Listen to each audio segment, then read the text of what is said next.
I'm standing outside the court now. You can see that there's a large media contingent behind me, many people waiting for an image or a glimpse of Oscar Pistorius to be led away in a police van to a local police station where he will spend the weekend.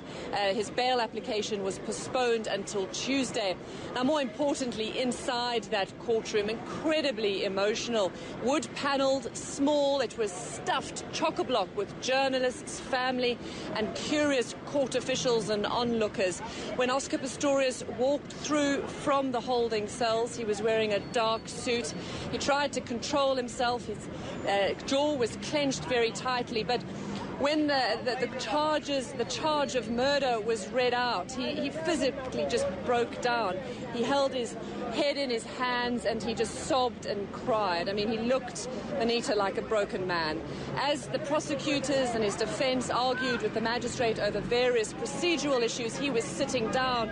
And through that whole process, he was shaking uncontrollably. He tried occasionally to sort of hold himself together, and then when someone described him as the accused person, again, he started crying. I mean, this is a man who looked severely traumatized, like I said, broken, upset, bewildered perhaps. When he was led away, he still had tears in his eyes. Also behind him were some of his family, his father, his brother. But I think this, I think the enormity of what is facing him perhaps has sunk in, and it must have been an incredibly difficult experience for him, quite humiliating, I think, also for a man who had really achieved the highest of highest. So what are the implications? A murder charge, prosecutors saying they want to also push it as a premeditated murder charge. One legal expert I spoke to, Anita, said that this could entail a life sentence.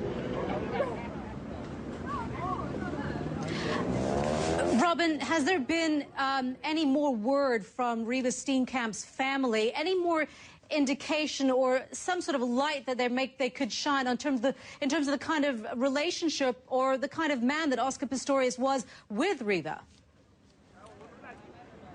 You know, I think none of those details in terms of what the relationship was like have come out. And I mean, no doubt witnesses will be called in court as this legal process continues. We do know that there was a post-mortem, according to local reports, carried out on Reeva in the last 12 to 48 hours. In terms of the details of what happened that day, that morning on Valentine's Day, still no real clear indication. There are a number of more speculations out there, more rumors in some of the newspapers. But the fact that this has been postponed until Tuesday and Wednesday means that we won't hear any official detail, and also will perhaps have to rely on or not rely on the leaks coming from either the prosecution or the police. So still a real sense of no real understanding of what happened and what drove Oscar Pistorius to shoot his girlfriend.